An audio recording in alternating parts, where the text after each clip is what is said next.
সাংবাদিক বন্ধু বান্ধৱী সকল আজি আমাৰ ৰাজ্য চৰকাৰৰ সাপ্তাহিক কেবিনেট বৈঠকত কেইবাটাও গুৰুত্বপূৰ্ণ সিদ্ধান্ত গ্ৰহণ কৰা হৈছে মই সিদ্ধান্ত কেইটাৰ বিষয়ে আপোনালোকক জনাব খুজিছো আপোনালোকে জানে যে শিলচৰৰ দুলু চাহ বাগিচাত আমি এখন গ্ৰীণ ফিল্ড এয়াৰপোৰ্ট বনাবৰ বাবে ভাৰত চৰকাৰক অনুৰোধ কৰিছিলো এই সম্পৰ্কত ইতিমধ্যে বিভিন্ন দিশ আগবাঢ়ি গৈছে আৰু এতিয়া আমি ভাৰত চৰকাৰৰ কেবিনেটৰ বৈঠকত হবলগীয়া সিদ্ধান্তৰ বাবে অপেক্ষা কৰি আছো এয়াৰপোৰ্ট অথৰিটি অফ ইণ্ডিয়াই আমাক অনুৰোধ কৰিছিল যে আপোনালোকে আমাক মাটিটো হেণ্ডঅভাৰ কৰি দিয়ক যাতে আমি কেবিনেটত যাব পাৰো আজি আমাৰ ৰাজ্য চৰকাৰৰ কেবিনেটে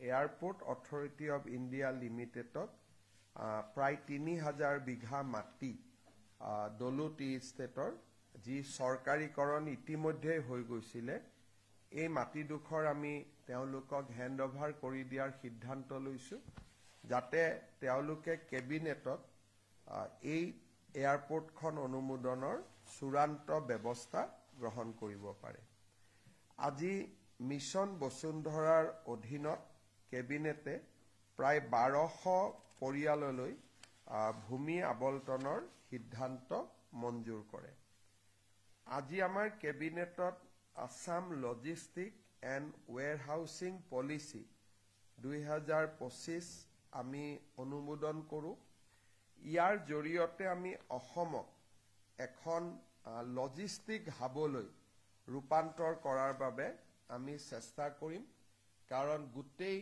উত্তৰ পূৰ্বৰ দুৱাৰমুখ হিচাপে আমি যদি অসমত লজিষ্টিক চেণ্টাৰ এটা বনাব পাৰো তেতিয়াহলে আমি অসমৰ জিডিপিত আৰু অসমৰ নিবনুৱা সকলক আমি বহুখিনি সহায় কৰিব পাৰিম ইতিমধ্যে আমাৰ গুৱাহাটী ইঞ্জিনিয়াৰিং কলেজত aerospace and defence automotive and electric vehicle ইণ্ডাষ্ট্ৰিজৰ চাকৰি কৰিবৰ বাবে যিটো নলেজ লাগে জ্ঞান লাগে তাক আনিবৰ বাবে বা তাক জানিবৰ বাবে আমি আসাম ইঞ্জিনিয়াৰিং কলেজত ডাঙৰ এটা প্ৰকল্প নিৰ্মাণ কৰি আছো য'ত নেকি দসাল্ট সিস্টেম ইণ্ডিয়া প্ৰাইভেট লিমিটেড যোনে ৰাফেল আদিৰ কাম কৰে তেওঁলোকে এই প্ৰকল্পটো অসম চৰকাৰৰ লগত যুটীয়া উদ্যোগত আগবঢ়াই নিব 243 কোটি টকাৰ প্ৰকল্প হ'ব 5000 স্কয়াৰ ফিট এৰিয়াত হ'ব আসাম ইঞ্জিনিয়াৰিং কলেজত হ'ব ইয়াৰে 200 কোটি টকা দসাল্ট ইঞ্জিনিয়াৰিং সিস্টেম লিমিটেডে ব্যয় কৰিব 43 কোটি টকা ৰাজ্য চৰকাৰে ব্যয় কৰিব এই প্ৰকল্পটোত আজি আমি অনুমোদন জনাও আৰু 15 জানুৱাৰীৰ আশে-পাশে এই প্ৰকল্পটোৰ কাম আমি আৰম্ভ কৰিব পাৰিম আজি আমাৰ বহু দিনৰ পৰা ডিমা হাছাও জিলাত 884টা ফেমিলিয়ে 4 লেন নেশনেল হাইৱেৰ কম্পেনসেশন এটা পাব বাকি আছিল তাকো আজি কেবিনেটে অনুমোদন জনায় আজিৰ কেবিনেটে কাৰ্বি আলং জিলাৰ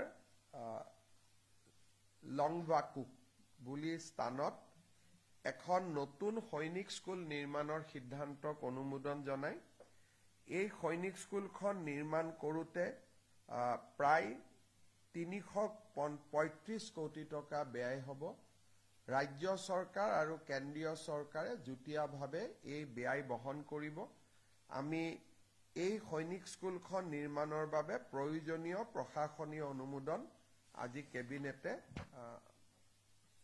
অনুমোদন দিয়ে শেষত মই এটা গুৰুত্বপূৰ্ণ সিদ্ধান্তৰ বিষয়ে আপোনালোকক ক'ব বিচাৰো যেটো অতিশয় গুৰুত্বপূৰ্ণ জাষ্টিস বিপ্লৱ শৰ্মা কমিটি এটা ৰিকমেন্ডেশন দিছিল যে ক্লাছ 6 7 আৰু 8 অসমৰ বুৰঞ্জী আৰু অসমৰ জিওগ্ৰাফি আমি বাধ্যতামূলকভাৱে পঢ়াব লাগে not as a optional subject not as a elective subject as a mandatory subject আমি পঢ়াব লাগে।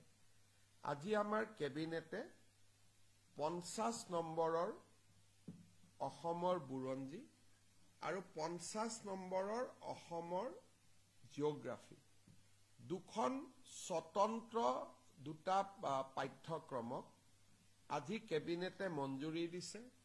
6, 7 আৰু 8ৰ ষ্টুডেণ্টে অসমৰ বুৰঞ্জী আৰু অসমৰ ভূগোল বাধ্যতামূলকভাৱে পঢ়িব লাগিব। ই ইলেক্টিভ নহয় বা ই অপশ্যনেল নহয়, ই ঐচ্ছিক নহয়, ই মেণ্ডেটৰী হ'ব। গতিকে আজি সমাজ বিজ্ঞানত আগতে 100 নম্বৰত এই গোটেইকেইটা ছাবজেক্ট সোমাই আছিলে। এতিয়া আমি সমাজ বিজ্ঞানটো পৃথক কৰি দিলোঁ, ভূগোলটো পৃথক কৰি দিলোঁ, বুৰঞ্জীটোও পৃথক কৰি দিলোঁ। এতিয়া এজন ষ্টুডেণ্টে 6, 7, 8ত সমাজ বিজ্ঞানৰো 50 নম্বৰ পঢ়িব লাগিব, ভূগোলৰো 50 নম্বৰ পঢ়িব লাগিব, 50 নম্বৰ বুৰঞ্জী পঢ়িব লাগিব। আকৌ এবাৰ মই কৈছোঁ, এই দুখন কম্পালচৰি ছাবজেক্ট হ'ব, অপশ্যনেল নহয়, ঐচ্ছিক নহয়, বাধ্যতামূলক বিষয় হ'ব। তাৰ ফলত ষ্টুডেণ্টসকলৰ 100 নম্বৰৰ বোজ এটা বাঢ়িব। কিন্তু আমি ভাবিছোঁ যে এই 100 নম্বৰৰ বোজ এটা বাঢ়িলেও ই অসমৰ ছাত্ৰ ছাত্ৰীক অসমৰ ভূগোল বুৰঞ্জীৰ বিষয়ে জ্ঞান দিব আৰু ভৱিষ্যতলৈ এজন সুস্থ সবল নাগৰিক হোৱাত তেওঁলোকক সহায় কৰিব। আজি কেবিনেটত এই গুৰুত্বপূৰ্ণ সিদ্ধান্তটো অনুমোদন কৰা হয় আৰু এই সিদ্ধান্তটি অনুমোদনৰ ফলত জাষ্টিছ বিপ্লৱ শৰ্মা কমিটিৰ আৰু এটা অনুমোদন কেবিনেটে ৰূপায়ণ কৰিব পাৰিলে। আৰু ৰূপায়ণৰ প্ৰক্ৰিয়া অনাগত দিনতো এনেকুৱা ছাবজেক্ট কেইবাটাও আছে, আগলৈকেও চলি থাকিব। আপোনালোকৰ যদি কিবা সুধিবলগীয়া আছে সুধিব পাৰে। কাৰ্বি আলঙত এখন সৈনিক স্কুল হ'ব ডিফুৰ কাষত, লকামাচু বুলি জাগাৰ, লম্ভাকুত হ'ব। 335 crores। তাত মিনিষ্ট্ৰী অফ ডিফেন্স, ভাৰতৰ প্ৰতিৰক্ষা মন্ত্ৰালয়ে ইয়াত 80% টকা খৰচ কৰিব, 20% টকা ৰাজ্য চৰকাৰে খৰচ কৰিব। অসমৰ এইখন ছেকেণ্ড সৈনিক স্কুল হ'ব। টেণ্ডাৰ আদি হৈ গ'ল, নিৰ্মাণৰ কাম আমি জানুৱাৰীত আৰম্ভ কৰিব পাৰিম। আজি ফাইনেল প্ৰশাসনিক অনুমোদনটো দিয়া হ'ল। ভাৰত চৰকাৰে ইতিমধ্যে 100 কোটি টকা আমাক মুকলি কৰি দিছে। গোৱালপাৰাৰ পিছত কাৰ্বি আলঙত অসমৰ দ্বিতীয়খন সৈনিক স্কুলৰ কাম এতিয়া আৰম্ভ হ'ব। লম্ভাকু না LUNG। Sir, tomorrow Post-Milan is coming to Guwahati. It's a big day for Assam Concert Economy Initiative. Can you shed some light on it? This entire program is being sponsored by outside government agency. Initially, we thought that government will put money, but now government basically because of the response from various private sponsors, there was no requirement for Assam government to put money. Maybe a small amount we have to put, but majority fund has been raised through sponsorship. However, we are not that young, so we are not going to see the Post Malone. But definitely for the first time, people from America is coming, people from UK is coming. We used to go to Shillong, but this time people from Shillong, Nagaland, Itanagar, they are coming. So after 4-5 this kind of show, I think Guwahati can emerge as a hub for concert economy like Shillong. Today Shillong has firmly established itself as a good center for concert economy. Assam, it is a beginning, but miles to go.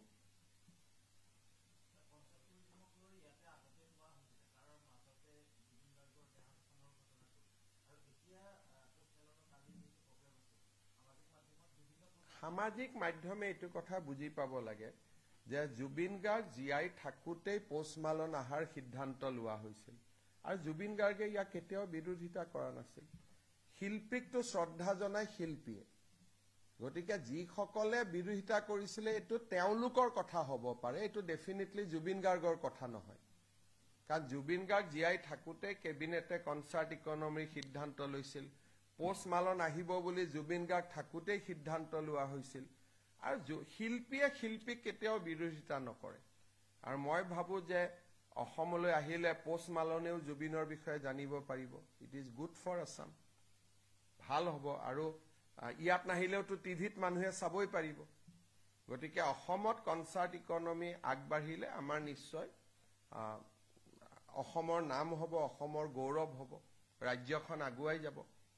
আমি ইয়াত নকৰিলে শ্বিলঙত কৰিলেহেঁতেন, 2 ঘণ্টা লাগিলেহেঁতেন।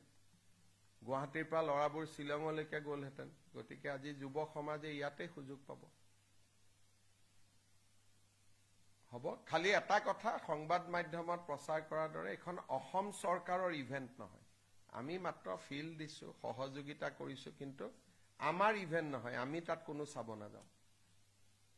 সংবাদ মাধ্যমৰ বহুতে ভাবিছে যে অসম গভৰ্ণমেণ্টে কোটি কোটি টকা দি আনিছে। আমাৰ ইয়াত কোনো ফাইনেন্সিয়েল ইনভলভমেণ্ট নাই, আৰু আমি তাত জড়িতও নহয়। আমি মাত্ৰ ভেটেনাৰী ফিল্ডখন দিছোঁ, 20-30 লাখ টকা যদি কিবা ডিপাৰ্টমেণ্টে খৰচ কৰিছে তাকো মই মানাই কৰিছোঁ, পিছত মই খবৰ ল'ম। কিন্তু এইখন ইভেণ্ট বুক মাই শ্ব'ৰ পৰা হৈছে, অসম চৰকাৰ ইয়াত জড়িত নহয়। আৰু তেনেকৈ কাৰ্বি আলঙতো আৰু এটা শ্ব' আহি আছে, বিশাল মিশ্ৰ নৰ্থ কাছাৰতো আহি আছে, ডিমা হাছাওতো আহি আছে। গতিকে পোষ্ট মালনে অকল অহা নাই, অসমত এই সময়ছোৱাৰ ভিতৰত 3টা শ্ব' আহি আছে। আৰু মই দেখিছোঁ যে হৰ্ণবিলতো বহুত ধুনীয়াকৈ ফেষ্টিভেল আৰম্ভ হৈছে। আনকি অখিল গগৈয়ে হৰ্ণবিল ফেষ্টিভেল চাব গৈছে, আমিহে ক'তো যোৱা নাই, বা কালিও নাযাওঁ আমি। আজি আমি কেবিনেটতে সিদ্ধান্ত লৈছোঁ যে আমি কোনেও আৰু শ্ব' চাব যাব নালাগে, ডেকা ল'ৰা ছোৱালীক সুযোগ দিব লাগে। সিদ্ধান্ত মানে এনে কথা পাতিছোঁ নিজৰ ভিতৰত, কাৰণ মই বুজিয়ে নাপাওঁ পোষ্ট মালন মানে কি। ছাৰ, জুবিনৰ শেষ চিনেমাখন চালে নাই? ৰৈ ৰৈ বিনালে চাম, মই সময়ত চাম। তাত এটা আপোনালোকক মই অলপ কথাটো বুজাই দিছোঁ। জুবিনক ডক্টৰে হাক দিছিল সাগৰত যাব, আৰু মই শুনা পাইছোঁ সেই চিনেমাখন সাগৰক লৈ, সেইকাৰণে মই যোৱা নাই। শেষত মই যাম জানুৱাৰীত। কিন্তু মোৰ কথাটো আছিল যে জীৱিত কালত জুবিন গাৰ্গক ডক্টৰে হাক দিছিল যে সাগৰত নাযাব। সেইখন চিনেমা চালেইতো মই বাহিৰত আহি প্ৰশ্ন সুধিব লাগিব যে সাগৰত কেনেকৈ জুবিন গ'ল। সেইকাৰণে মই বোলো লাষ্টত এদিন ধুনীয়াকৈ চাম। কিন্তু চিনেমাখনৰ যদি আপোনালোকে দৃশ্যপট দেখে, আগতে মই কথাটো কোৱা নাছিলোঁ কাৰণ চিনেমাখন ভাল কৰি চলক বুলি, কিন্তু চিনেমাখনৰ শ্বুটিং সাগৰত হৈছিলে। আৰু নেম কেয়াৰ হস্পিটালত জুবিনক ক্লিয়াৰলি ইনষ্ট্ৰাকশ্যন দিয়া হৈছিলে যে জুবিন সাগৰ আৰু জুইৰ কাষত যাব নোৱাৰে। গতিকে আপোনালোকেও এই প্ৰশ্নটো ক'তো কৰা মই দেখা নাই যে কেনেকৈ জুবিন সাগৰত গ'ল। সিদিনাখন চিনেমাখনৰ প্ৰযোজক মোৰ তাত আহোঁতে মই তেওঁক সুধিছিলোঁ যে শ্ৰীলংকাত আপোনালোকে জুবিনক কেনেকৈ সাগৰত লৈ গ'ল, কাৰণ মই দেখা নাই চিনেমাখন, কিন্তু সাগৰক লৈ হৈছে নে নাই। গতিকে মুখ্যমন্ত্ৰী এজনে চোৱাৰ পিছততো কথাটো ফাইলত লিখিব লাগিব। মই সেইকাৰণে শেষৰ ফালে চাম বুলি ভাবি থৈছোঁ, তেতিয়া আৰু কোনো হেৰি নাই। গতিকে আৰামত এদিন বঢ়িয়াকৈ চাই লৈ আহিম। আৰু জুবিনৰ চিনেমা চোৱা নাই কাৰণে মই পোষ্ট মালন আদিও চাব নাই যোৱা, একেবাৰে লাষ্টত যাম গোটেইখিনি কৰি। কিন্তু এই কথাটো মোৰ মনত কুটকুটাই থাকে, মই এনে নকওঁ বুলি ভাবোঁ, কিন্তু তথাপিতো কুটকুটাই আছিল কাৰণে ওলাই গ'ল যে ইমান ডক্টৰে হাক দিয়াৰ পিছতো, এইকাৰণে যে মই যোৱাবাৰ কৈছিলোঁ এটা ইণ্টাৰভিউত যে জুবিনৰ ইনকুৱাৰীৰ পিছত আৰু এটা ইনকুৱাৰী হ'ব নেগলেক্টৰ ওপৰত, কাৰণ ক্লিয়াৰলি লিখি দিয়া আছিল, চাৰ্টিফিকেট আছে যে জুবিন জুই আৰু পানীত যাব নোৱাৰি। চিনেমাখনৰ শ্বুটিং কেনেকৈ পানীত হৈছিলে। তাৰমানে জুবিনৰ জীৱনক লৈ বহুত দিন আগৰ পৰাই আমি বহুতে হেতালি খেলি আছিলোঁ, হয় নহয়? মই ঠিক কথা কৈছোঁ নে নাই? গতিকে সেইকাৰণে ক'ৰবাত যেতিয়া মই নাযাওঁ তেতিয়া বুজি পাব যে কিবা এটা কাৰণ আছে, সেইকাৰণে মই অলপ দূৰে দূৰে ঘূৰি থাকোঁ। বাকীটো আৰু কি আছে মই চিনেমাখন চোৱা নোচোৱাৰ লগততো চিনেমাখনৰ জনপ্ৰিয়তা কম বেছি নহয় নে হ'ব সেইটো আপোনালোকে ভাবে যে CMA চাব যোৱা নাই কিবা কাৰণত যোৱা নাই এইটো এটা পজিটিভ কাৰণ আছে কাৰণ গলেই মই প্ৰথমতে এইটো কথা ক'ব লাগিলহেঁতেন যদি ফাৰ্ষ্ট দিনা গ'লোহেঁতেন মই এই প্ৰশ্নটো ফাৰ্ষ্ট দিনাই সুধিলোহেঁতেন তেতিয়া চিনেমাখনক লৈ বিতৰ্ক আৰম্ভ হ'লহেঁতেন এতিয়া ক'লেও আপত্তি নাই কাৰণ চিনেমাখন প্ৰায় চোৱা হৈয়ে গ'ল সেইকাৰণে এতিয়া লাষ্টত কথাটো কৈছো হ'ব ঠিক আছে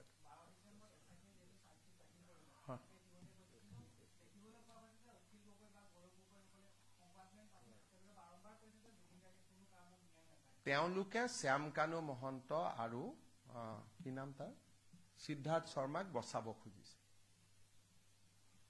তেওঁলোকে চাৰ্জশ্বিটখন দিয়াত বাধা দিব চেষ্টা কৰি আছে এতিয়া তেওঁলোকে কৈছে এইটো এমিয়ে ইনকুৱাৰী কৰিব লাগে এমিয়ে কি পুলিচ নেকি তাৰ মানে যিসকলে অসম গভৰ্ণমেণ্টৰ ইনকুৱাৰীটোক বাধা দি আছে তেওঁলোকে কি বিচাৰিছে আমি হাত দাঙি দিওঁ তেতিয়াতো সঞ্জীৱ কি নাম সিদ্ধাৰ্থ শৰ্মাৰ শ্যামকানুটোৱে বেইলে পাই যাব আমি বুলিহে আজি 3 মাহ ধৰি ৰাখিলো নহলে আজিলৈকে কোন ডাঙৰ মানুহ জেলত 3 মাহ কোন চৰকাৰে ধৰি ৰাখিব পাৰিছে মোক কওকচোন আজিলৈকে অসমৰ বুৰঞ্জীত কোনবা ডিজিপিৰ ভায়েকক কোনবা ভাইচ চেঞ্চেলৰ ভায়েকক কেতিয়া অসমৰ হিষ্ট্ৰীত 3 মাহ জেলত ধৰি ৰাখিছে কৰবী দুবৰীৰ হত্যাকাণ্ড হৈছে গুৱাহাটীৰ মাজমজিয়াত দুগৰাকীকৈ মাক জীয়েকক গুৰুম গুৰুম কৰি মাৰা হৈছিল কাকোতো 3 মাহ আজিলৈকে ধৰি ৰাখিব পৰা নাই গতিকে মুকটো আপোনালোকে ধন্যবাদ দিব লাগে যে মই আজিলৈকে ওলাই আহিব দিয়া নাই ধন্যবাদ ক'ত দিব আৰু পাৰিলে আকৌ সমালোচনাতে থাকিব মই যিখিনি চেষ্টা কৰি আছো কিমান সফল হৈছো নাজানো কিন্তু মইতো অভূতপূৰ্ব চেষ্টা কৰিছে 3 মাহত চাৰ্জশ্বিট দিয়া ৰেকৰ্ড আছে নেকি সিংগাপুৰ পুলিচতকৈ আগত আমি চাৰ্জশ্বিট দিম সিংগাপুৰে দিব 18 তাৰিখে আমি দিম 12 তাৰিখে তো মুকটো কৰবাত ধন্যবাদ এটা দিয়ক